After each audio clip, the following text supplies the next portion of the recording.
un grupo de enfermedades que están dentro de las denominadas enfermedades pulmonares obstructivas.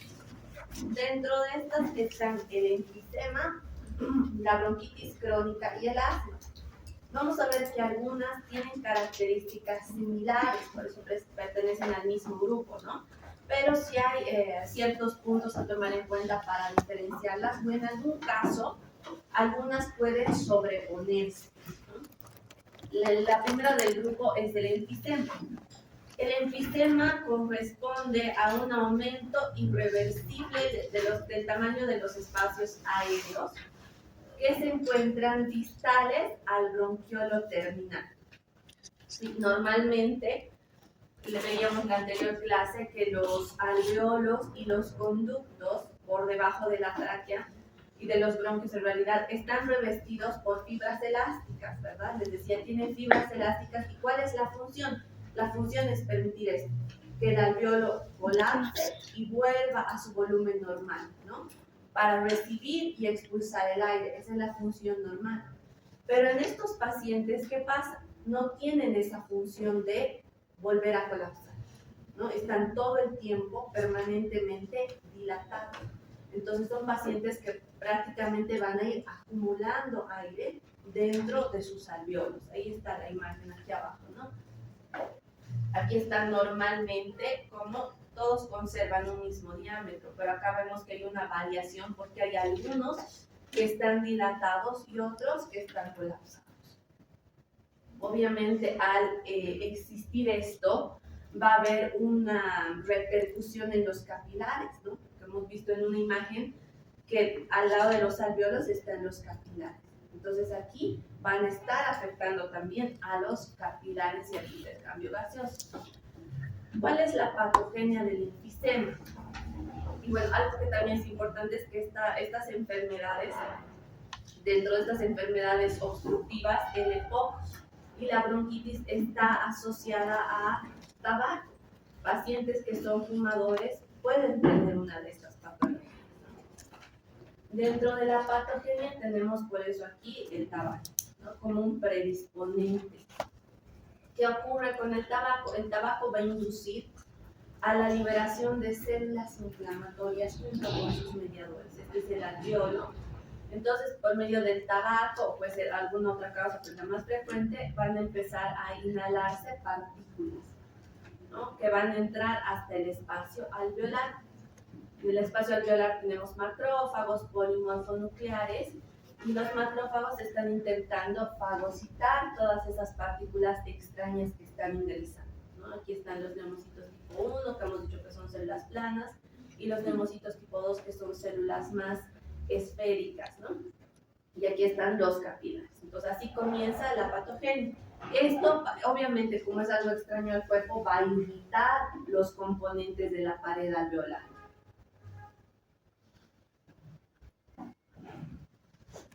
Y posteriormente, estas células que han venido hasta el alveolo se van a activar. Sabemos que estas células, los polimorfonucleares, tienen gránulos en su interior, ¿verdad? Entonces estos van a empezar a degranularse y van a empezar a secretar varias de sus citocinas. Entre esas, tienen enzimas que son específicas para degradar las fibras elásticas que están en la pared, ¿sí?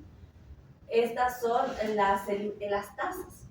Entonces aquí estamos viendo cómo se está degranulando un neutrófilo y todos estos triangulitos son las elastasas, ¿no? Entonces aquí está la pared alveolar, aquí está un neumocito tipo 1, van a pasar la pared alveolar y van a ir hasta las fibras elásticas que estaban en el espacio intersticial y las van a destruir, va a haber una proteólisis incontrolada.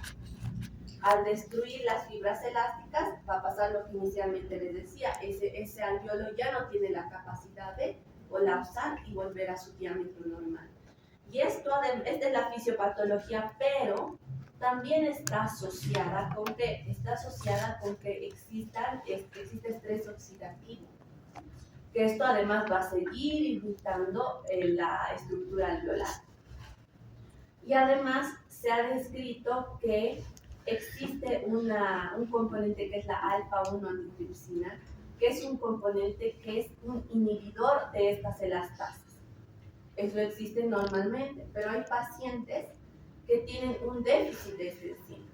Entonces, aparte de que ya estas se están desprendiendo de los gránulos de los neutrófilos, entonces esto ya es algo hereditario.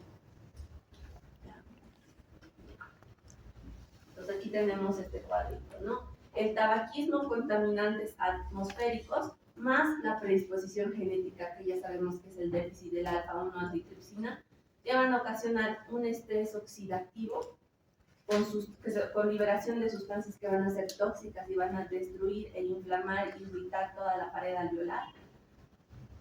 Va a haber un aumento de la apoptosis y la senescencia, ¿no? Cuando hemos visto la parte de adaptación, hemos visto que el estrés oxidativo influye en estos procesos. Se van a liberar células inflamatorias y estas células inflamatorias liberan los mediadores inflamatorios.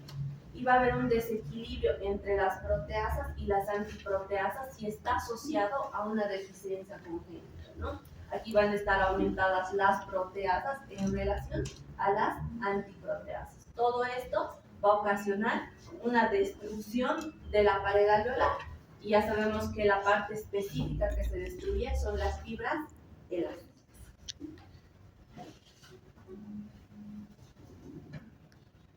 Dependiendo de en qué lugar anatómicamente se desarrolle el enfisema, van a ser de varios tipos. Aquí están los dos tipos más frecuentes: el tipo centroacinar y el tipo panacinar. El tipo centroacinar va a estar, las dilataciones va a ser en el bronquiolo respiratorio, pero la parte terminal y alveolar está intacta, ¿sí? Este tipo de enfisema va a afectar más a los lóbulos superiores. En cambio, el panacinar está en el conducto alveolar y en el alveolo, es decir, en la parte terminal de la estructura pulmonar. Y esta va a afectar a todas las bases y los lóbulos inferiores. Y los otros tipos que son menos frecuentes son el paraseptal o distal y el tipo irregular. El tipo irregular, por ejemplo, es el que característicamente produce lo que son las bullas enfisematosas, que es igual un aumento del diámetro, una dilatación, pero como es irregular va a estar a todo nivel y eso va a ser visible en las piezas macroscópicas del pulmón. En otra diapositiva les voy a mostrar. Aquí está el enfisema centroacinar, ¿no? Aquí están las dilataciones, pero obviamente algunas van a estar dilatados y otras están normales. El enfisema panacinar, que va a afectar la parte terminal, ¿no? Ahí estamos viendo las dilataciones más grandes, incluso a nivel de los alveolos. La sintomatología sale de la patogenia, ¿no? Si estos pacientes van a tener una disnea de esfuerzo, sí, porque por un lado el intercambio gaseoso está afectado, ¿verdad? El intersticio, igual al destrozarse las fibras elásticas, igual se van a liberar mediadores inflamatorios que van a ocasionar edema. Y los mediadores inflamatorios que están pasando por todo el intersticio no van a permitir el intercambio gaseoso normal. Por lo tanto, este paciente va a tener dificultad respiratoria o disnea de esfuerzo que va a ir aumentando progresivamente. Estos pacientes en realidad inspiran normalmente porque no hay una obstrucción al flujo, pero ¿cuál sería el problema? Sacar el aire, ¿verdad? Porque lo que está ingresando se está quedando. Entonces, para sacar ese aire que está en las dilataciones de los alveolos, estos pacientes van a tener una expiración forzada, es como que se estuvieran forzando a sacar ese aire. Como no es algo fisiológico, entonces van a empezar a utilizar músculos accesorios, ¿no? Por ejemplo, los intercostales, y todo eso se va a ir observando en la exploración clínica. Tienen un tórax entonel e hipersonante a la percusión, obviamente, porque si estos pacientes están reteniendo aire, ya el sonido a la percusión no es el mismo, ¿verdad? Está transmitiendo porque tiene aire y obviamente se está expandiendo porque se está acumulando algo adentro. Pueden tener tos y generalmente la tos es productiva. tienen taquipnia, y estos pacientes característicamente se les llama sopladores rosas, ¿no? Sopladores rosados. Y si está afectada si va a haber afectación va a haber hipertensión pulmonar, pueden tener un cor pulmonar en estados avanzados que va a repercutir en una hipertrofia del músculo cardíaco, ¿no? Obviamente, si estamos viendo que está reteniendo aire, eso va a verse en una radiografía, ¿no? ¿Cómo se va a ver? Vamos a ver, aquí están las bules enfisematosis, ¿ves? Unas dilataciones bien grandes, pero a nivel irregular, este es en el enfisema irregular. Y aquí está una radiografía, obviamente va a afectar por un lado la silueta cardíaca, porque estos pulmones están como más expandidos, ¿sí? Entonces, este corazón parece que estuviera verticalizado. Es así como se ve en la radiografía. Y están tan expandidos que incluso va a afectar este límite inferior donde está el diafragma. Entonces puede haber o un diafragma bajo o un aplanamiento de las curvaturas diafragmáticas. Y en el área pulmonar va a haber una hiperinsuflación, ¿no? Porque se está reteniendo aire, por lo tanto va a haber una gran radiolucidez. Esas son las características. Microscópicamente, aquí tenemos un pulmón normal, ¿no? Estos son los espacios alveolares y aquí están las paredes alveolares o septos, ¿no? Y esta es la parte patológica. Si los alveolos se van a empezar a llenar de aire, va a haber un momento en que su pared se va a romper, ¿sí? Como un globo. Ya está, lo inflas tanto, tanto, tanto, que se revienta. Pasa lo mismo con los alveolos. Entonces, por ejemplo, este ha debido ser un alveolo, este era otro alveolo, este otro, y así sucesivamente. Entonces, sus paredes se han reventado de tan dilatadas que estaban. Entonces, prácticamente es como que todos estos alveolos se hubieran convertido en un solo espacio alveolar, ¿ves? Y así a varios niveles. Aquí, por ejemplo, hay un alveolo que está dilatado, pero está conservando sus paredes. Pero aquí otra vez se ha dilatado, y incluso aquí parece una cavidad alveolar mucho más grande. Entonces, si estoy prácticamente uniendo alveolos, la superficie de intercambio gaseoso va a estar afectada, porque en cada uno de estos septos existen vasos capilares al nivel de los cuales se hace el intercambio gaseoso. Entonces, si aquí tenía que haber un septo donde iban a ver los vasos, aquí otro, estoy quitando todo eso. Por lo tanto, el intercambio gaseoso está disminuido, es por eso su disney. Entonces, esta superficie está disminuida. Y además, otra característica aquí, miren, estas paredes se ve regular, ¿no? Delgadita, porque hemos visto que tiene que ser delgadita para permitir el intercambio gaseoso. Pero aquí hay algo aquí en su septo, ¿no? Es como un palillo de tambor. Esa es la característica histológica. Miren, parece que un palillo. Aquí otro palillo, ¿no? Y así es como van cambiando la forma de los septos alveolares. Ya. Vamos a hablar ahora de la otra patología, que es la bronquitis crónica. La bronquitis crónica, por definición, es una tos persistente con producción de esputo durante al menos 3 meses en 2 años consecutivos. Pacientes que fuman, que también está asociado al tabaco, pueden despertarse todos los días tosiendo, y la tos solamente es matutina, pero va a ser por al menos 3 meses en 2 años consecutivos. Y estos pacientes ni bola le dan a sus síntomas, ¿no? Piensan que es una tos esporádica, pero si tiene estas características en cuanto al tiempo, puede tratarse de una bronquitis crónica.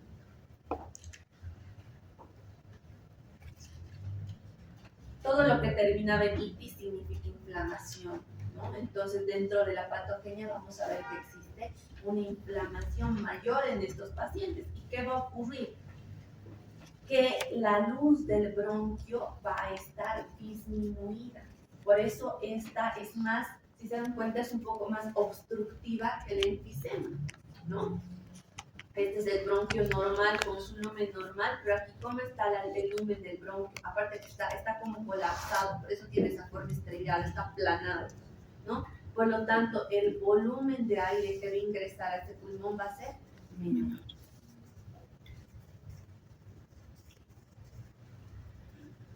¿Cuál es la fisiopatología? Va a haber un irritante que va a permanecer, va a ser permanente o mantenido, ya sea tabaco, ya sea alguna otra sustancia que provoque irritación. Bueno, por eso dice, no puede ser la exposición a sustancias nocivas o irritantes. ¿Qué va a ocasionar esto? Una hipersecreción de moco. Veíamos la primera clase que entre los mecanismos de defensa de la inmunidad innata está el moco. El moco que intenta, por un lado, intenta retener todo aquello que entra hasta la vía respiratoria y que se expulse. O lo que atrapan los cilios del epitelio, el moco también intenta como barrer y agarrar todo eso que los cilios han agarrado para sacarlo. Esa es la función del moco. En estos pacientes, esa característica va a estar aumentada, va a haber mucha más secreción de moco, porque el cuerpo normalmente dice, hay algo que me está molestando, entonces tengo que producir más moco para sacarlo, ¿no? Pero obviamente esto tiene sus consecuencias, ¿no? Porque no es fisiológico. Otra característica de la bronquitis es que va a haber un aumento de las células caliciformes, y las células caliciformes también secretan moco. Entonces, por un lado están las glándulas, por otro lado las células caliciformes. Va a haber, por lo tanto, si va a haber una hipersecreción de moco, esas glándulas tienen que estar más funcionantes. ¿Y qué hace que esas glándulas estén más funcionantes? Mecanismos de adaptación, ¿no? Puede ser hiperplasia e hipertrofia, pero la que está más presente es la hipertrofia de las glándulas submucosas. ¿Puede haber hiperplasia también? Sí, puede haber hiperplasia, pero más es hipertrofia. Y si también tengo que aumentar la funcionalidad de las células caliciformes, también estas células tienen que adaptar y ser más funcionantes. Entonces va a haber una hipertrofia e hiperplasia de las células caliciformes. Si estoy aumentando la secreción de moco a todo nivel, obviamente va a haber la eliminación de esto. Todos estos agentes nocivos van a producir inflamación. Esta inflamación, por toda la activación celular, va a empezar a activar a las células de granulación, todo eso que ustedes ya saben, y esto va a empezar a secretar citocinas, ¿no? Interleucina 13 y la histamina, que son las que van a estar relacionadas directamente con el aumento de la secreción de moco. Si estoy produciendo más moco como una actividad de respuesta, pero este moco no es normal, entonces se va a empezar a acumular y va a ser como un caldo de cultivo para producir infección, ¿sí? Por eso en algunos pacientes puede complicarse con un proceso infeccioso. Las manifestaciones clínicas van a salir de lo mismo, ¿no? De la etiopatogenia, todo sale de ahí. Si estoy produciendo más moco, mi cuerpo también está intentando sacar todo eso que se extraña. Por lo tanto, va a haber un mecanismo de defensa, que es el mecanismo que trata de expulsar lo extraño en vías respiratorias, que es la tos. Si esta hipersecreción es constante y la inflamación es constante, esta tos también va a ser persistente y va a ser productiva. Esa es la característica. Es una tos, no es una tos seca, es una tos productiva. Obviamente, si está habiendo irritación, por lo tanto, dificultad respiratoria, ¿no? Y ya sus consecuencias a nivel del intercambio gasoso, hipercapnia, hipoxemia, y estos son pacientes cianóticos, porque hay una obstrucción, por eso los otros son sopladores rosados, ¿sí? Estos los llaman abotargados azules, ¿no? Esa es la diferencia. Y ya saben cuál es, uno retiene, en cambio el otro tiene una obstrucción, por lo tanto tampoco ingresa la suficiente cantidad de oxígeno, ni ingresa mucho ni sale mucho, ¿sí? Microscópicamente, aquí tenemos una pared epitelial, que sería un epitelio respiratorio, que es cilíndrico, pseudoestratificado ciliado. Pero ¿qué estamos viendo aquí? Estamos viendo que este epitelio está engrosado. Y está engrosado, ¿por qué? Por estas células que tienen un citoplasma claro. ¿Qué células serán? Caliciformes, exacto, muy bien. Entonces, aquí hay una hiperplasia e hipertrofia de células caliciformes. Aquí estamos viendo la capa submucosa. Estamos viendo un mayor número de glándulas y un aumento en el tamaño de las glándulas. Por lo tanto, esta es la hiperplasia e hipertrofia de glándulas submucosas. Y otro mecanismo de adaptación que hemos visto en los primeros capítulos, cuando hay algo que está irritando constantemente, ¿qué pasa con el epitelio? Exacto, hace metaplasia, ¿verdad? Este es un epitelio que es un epitelio delicado, ¿no? Porque tiene una función que no está en contacto con todo lo externo. Yo siempre les digo, todo lo que está en contacto con la superficie externa tiene que ser resistente, por eso la piel es escamosa estratificada. Las mucosas son escamosas estratificadas porque tienen una capa ancha que le permite proteger. Todo el tiempo estamos en constante agresión, ¿no? Nuestra piel, nuestras mucosas. En cambio, todo el resto del epitelio es un epitelio más delicado y eso pasa con el epitelio respiratorio. Pero si todo el tiempo está ahí algo que lo esté irritando, ese epitelio tiene que hacerse más fuerte. Y su mecanismo de adaptación para ser más fuerte es la metaplasia. Y la metaplasia escamosa, porque ese es el epitelio de resistencia, ¿no? Entonces, estos pacientes van a tener la característica de hacer, miren aquí este epitelio, aquí está el epitelio respiratorio y aquí está metaplasia escamosa. Todo esto es epitelio escamoso, grueso, ¿sí? Entonces, estos pacientes tienen esta característica y este epitelio escamoso en algún punto podría ser que si sigue la irritación, ¿qué otro mecanismo activa? ¿O en qué se convierte? Exacto, en un epitelio displásico y la displasia puede predisponer posteriormente a cáncer, ¿no? ¿Cuáles entonces serían los criterios para el diagnóstico de la bronquitis crónica? Aumento del tamaño de las glándulas mucosas, término correcto, hipertrofia.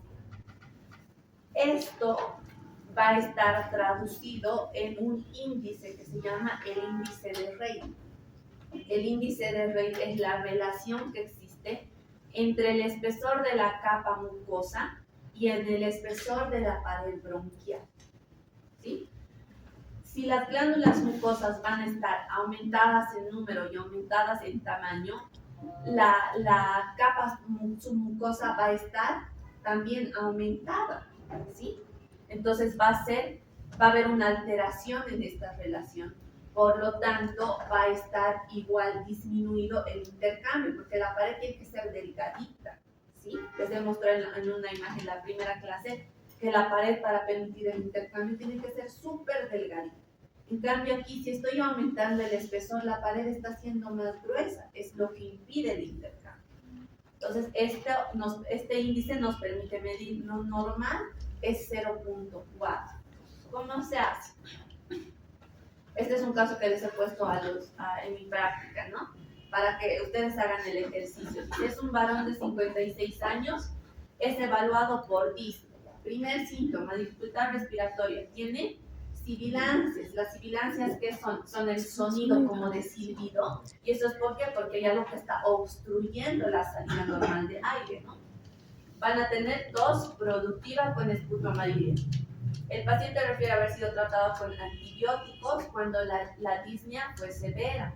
Refiere haber fumado 2 paquetes de cigarrillos al día durante los últimos 25 años. El siguiente diagrama esquemático es una representación de su pared bronquial. ¿Cuál de los siguientes índices es el mejor índice patológico para determinar la gravedad de la enfermedad de este paciente? Y este es su imagen. Aquí está la pared, ¿no? A representa el grosor del epitelio. B representa la parte de la lámina propia. C está la capa submucosa donde están las glándulas. E significa el cartílago y aquí está la respuesta, ¿no? ¿Cuál sería la respuesta correcta? Sería la relación entre A, que es el epitelio, más A más B más C más D, que es toda la pared bronquial. La respuesta sería la relación del epitelio con toda la pared, incluyendo el cartílago. Y ahí tienen todas las respuestas. ¿Cuál sería la correcta? Que es la que evalúa el índice de Rey. B.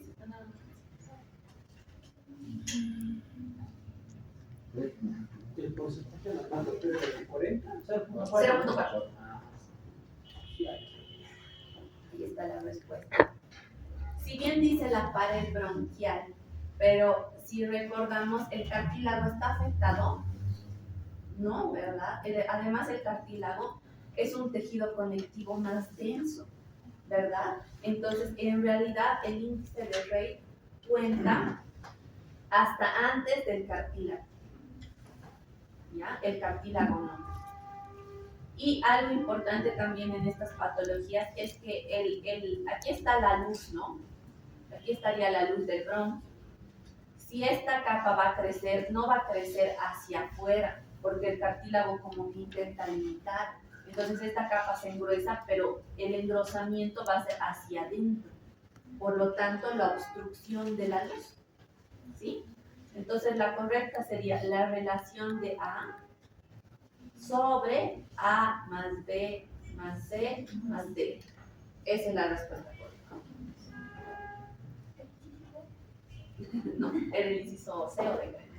Y aquí está un cuadrito donde hay la diferenciación entre las características del enfisema y de la bronquitis crónica. La edad puede ser no tan diferente, ¿no? En la bronquitis crónica la disnea va a ser leve y va a ser tardía porque es progresivo. En cambio, en el enfisema va a ser mucho más intensa y más temprana. Ambas tienen tos, ¿no? Pero en la bronquitis la tos puede ser más temprana y con esputo mayor. ¿Por qué? Porque hay una hipersecreción de moco, ¿sí? Las infecciones, si estoy, ¿cómo se dice? Si estoy acumulando moco, ya les he dicho que es un caldo de cultivo, por lo tanto las infecciones son más frecuentes en una bronquitis. La insuficiencia respiratoria va a estar repetida en las bronquitis y en el caso del enfisema va a ser una insuficiencia respiratoria más terminal, una enfermedad más avanzada. El cor pulmonar como complicación es más frecuente en la bronquitis. La resistencia a las vías respiratorias va a estar aumentada en la bronquitis porque está en los conductos, la obstrucción al flujo aéreo. En cambio, ¿hay resistencia en el enfisema? No, puede ser escasa o ligera, ¿no? El mecanismo ya saben que es diferente. La retracción elástica en la bronquitis, por lo tanto, será normal porque las fibras elásticas no están siendo afectadas. En cambio, en el enfisema sí, ¿no? ¿Y por qué eran afectadas las fibras elásticas? Por las elastadas. Entonces están durmiendo. Ya, y la radiografía de tórax obviamente también va a ser diferente. Aquí hemos dicho que va a haber hiperinsuflación, corazón pequeño, verticalización del corazón. Aquí vamos a ver los vasos y los conductos prominentes, ¿sí? Y el corazón más bien va a estar agrandado. ¿Por qué? Porque con frecuencia se complica con el cor pulmonar. El aspecto, este es un abotargado azul y este es un soplador rosado. Este tiene más cianosis, ¿sí? Ya. Y la última de este grupo es el asma. El asma es un síndrome clínico que característicamente siempre va a tener estos tres: hiperreactividad bronquial, broncoconstricción e inflamación crónica. Aquí están unos bronquios normales con un lumen normal. Y aquí vemos que en estos su lumen también va a estar disminuido, un poco parecido a lo que ocurre en la bronquitis, ¿no? Pero vamos a ver que el mecanismo acá es diferente. Entonces, de estas tres características va a salir toda la sintomatología. Vamos a ver la patogenia de cómo ocurre esto. La clasificación del asma se va a dividir en asma atópico y asma no atópico. El asma atópico es el tipo de hipersensibilidad, ¿cuál?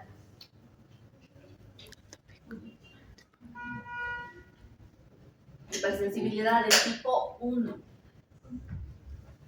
Es el tipo más frecuente. Aquí está, ¿verdad? Ya. Y la otra es el asma no atópico, que va a estar desencadenado por cualquier otro irritante, pero que no tenga nada que ver con hipersensibilidad, ¿sí? Incluso puede estar desencadenado por medicamentos, por alguna sustancia laboral, pero sin hipersensibilidad. Ya, este es el cuadrito que nos va a explicar toda la patogenia. Esta es una vía aérea normal. Aquí está el moco, aquí está el epitelio cilíndrico pseudoestratificado, membrana basal, lámina propia, músculo liso, que es el que cumple la función de broncoconstricción y broncodilatación. Aquí tenemos glándulas, cartílago, ya, normal. ¿Qué pasa en el asma? Si es una hipersensibilidad de tipo 1, es una hipersensibilidad inmediata, ¿no? En la que existe una hipersensibilización a algo que normalmente a otra persona no le causa nada. Por lo tanto, esa sustancia extraña, ese antígeno, en el caso de la hipersensibilidad tipo 1, se conoce con el nombre de alergeno, ¿sí? Aquí está el ejemplo, es polen. El polen, como va a actuar como algo extraño, ¿quién la va a captar primero? Las células dendríticas. Las células dendríticas son células presentadoras de antígenos, ¿sí? Que siempre están en las superficies, porque esa es su función, captar todo aquello que les parece extraño. Aquí está la célula dendrítica, va a captar a esta sustancia y se la va a presentar a un linfocito T. El linfocito T lo reconoce y se va a diferenciar en un linfocito T helper 2. Este es el primer actor de la hipersensibilidad inmediata y por lo tanto del asma. Este linfocito T helper 2, mediante la interleucina 4, va a activar a un linfocito B, para que el linfocito B se transforme en su forma madura, que sería la... ¿Cuál es la forma madura del linfocito B? Plasmocitos o célula plasmática. Esa es la forma madura, que es la que va a producir los anticuerpos. Entonces, esta célula B va a madurar y se va a convertir en un plasmocito y va a empezar a secretar la inmunoglobulina E. La inmunoglobulina E va a ir a unirse al receptor FC de un mastocito. Y hasta ahí es la etapa de sensibilización, ¿sí? Por un lado, actúa por medio de la interleucina 4 para la activación de la célula plasmática y por otro lado, por la interleucina 5 va a ir a activar a los eosinófilos. ¿Ya? Y ya, esta es la etapa de sensibilización, les decía, ¿no? Ya cuando el mastocito esté sensibilizado porque se ha unido la inmunoglobulina E a su receptor, por medio de la interleucina 5 también van a activar adicionalmente a los eosinófilos, ¿no? Estos eosinófilos van a empezar a proliferar, va a haber un reclutamiento de eosinófilos y tanto el mastocito como el eosinófilo van a estar activados. El eosinófilo puede secretar una sustancia que se llama eotaxina, que adicionalmente va a producir también daño. Y esta ya es la siguiente. ¿Qué ocurre con todo eso? El mastocito va a empezar a liberar sus gránulos. ¿Qué tenían sus gránulos? Histamina. La histamina es un vasodilatador, por lo tanto va a haber vasodilatación, aumento de la permeabilidad vascular. Va a empezar a liberar, dentro de sus gránulos también tiene leucotrienos que van a ir a inducir a la hipersecreción de moco. Aquí está cómo el moco empieza a secretarse tanto que incluso va a cubrir toda la superficie epitelial. Ya ni siquiera aquí los hilos que tienen la función como de barrer y de sacar el moco junto con el extraño, ya hasta los hilos pierden su funcionalidad, ¿no? Porque los cubre todo el moco. Esta era la fase de sensibilización, la que hemos visto. Ya posteriormente está la fase inmediata, que es la fase sintomática. La fase de sensibilización no tiene síntomas, ¿no? Ya la siguiente es la que empieza a dar los síntomas. Aquí están los eosinófilos que se han activado, los mastocitos se han activado, han empezado a haber una proliferación de todas estas células, va a haber la activación de señales aferentes nerviosas que van a cambiar la funcionalidad del músculo y van a producir broncoconstricción. Exacto, broncoconstricción es el otro componente del asma. Entonces va a estar afectado el diámetro del bronco. Y ya en una fase tardía, cuando hemos visto inflamación crónica, todo lo que tiene inflamación crónica es porque hay algo que persiste. Si es algo que persiste, ¿qué intenta el cuerpo?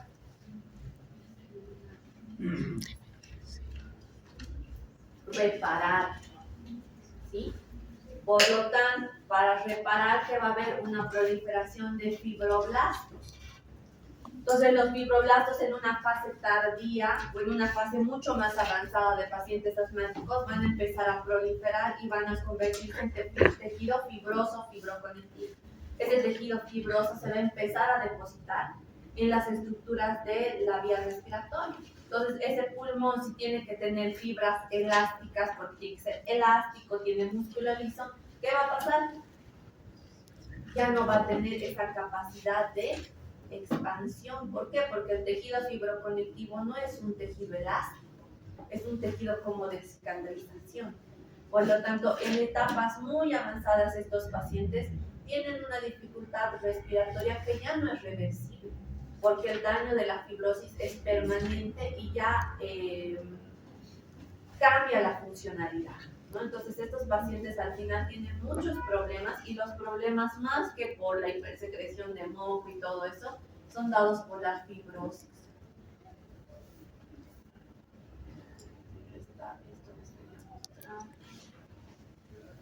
Aquí está. ¿Cómo cambia una vía respiratoria normal y una vía respiratoria asmática? ¿No? Aquí está todo el moco en la superficie, todas las células inflamatorias que se están acumulando en la lámina propia están haciendo que eso también se vaya a engrosar, ¿no? Este músculo está más activo, ¿no? Porque está produciendo broncoconstricción mayor, por eso no está tan delgadito como acá. Las glándulas están aumentadas en número y en tamaño, ¿no? Para secretar más moco. Por lo tanto, esta pared es más ancha, igual que la bronquitis, ¿no? No van a crecer hacia afuera, porque el cartílago van a crecer hacia adentro. Por lo tanto, van a causar la obstrucción al flujo aéreo. Vamos a irnos acá,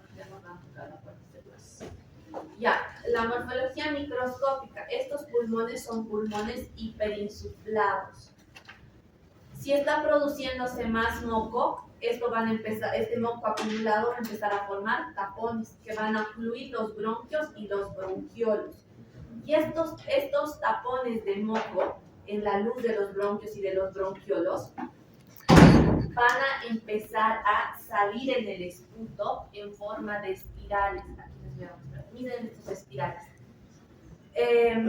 Los bronquios son así, ¿no? Como unos conductitos. Entonces, si en este conducto está tapado porque hay moco, este moco en un esputo, en la tos, va a salir. Entonces va a conservar la formita que tenía del conducto. Entonces es por eso que es como un espiral. Esos son tapones mucosos nada más. Estos de aquí son los espirales de Ullmann. Ya lo tenemos aquí. Ya. Y lo otro que va a haber es numerosos eosinófilos, porque hemos visto que están activados. Estos pacientes cursan con eosinofilia. Y estos eosinófilos se van a precipitar y van a formar unos cristales, que es la otra característica histológica que se ve, que son los cristales de Charcot-Leydig que están aquí. Miren, todos estos son los eosinófilos. ¿Ven aquí como estas estructuras alargadas? Son como cristales. Esos son los cristales de Charcot-Leydig, que no es más que por el aumento de los eosinófilos las proteínas se precipitan y tienen esta forma. ¿Ya? Y este es un corte histológico de un bronquio sano y este es de un paciente asmático. Aquí vemos cómo la pared está engrosada, cómo hay más glándulas mucosas y todo eso va a afectar el diámetro. ¿Cómo está hoy en día? Y lo último, En estos pacientes, como el daño es permanente y crónico, tiene que haber una remodelación de su vía respiratoria. Y esta remodelación va a estar dada por un engrosamiento global de sus paredes. Ya les he dicho, mecanismo de reparación, fibrosis. Si hay mecanismo de reparación, ¿qué tiene que haber? Más vascularización, ¿sí? Entonces están más vascularizados, hiperplasia, hipertrofia de glándulas submucosas, metaplasia mucosa de las células epiteliales, porque igual hay algo que está irritando, ¿no? Las células inflamatorias, mediadores, están permanentemente. Entonces pueden hacer metaplasia. Y va a haber una hipertrofia de la pared muscular bronquial. Y eso es todo lo que existe en la remodelación de las vías respiratorias. Y listo. Ahí nos quedamos.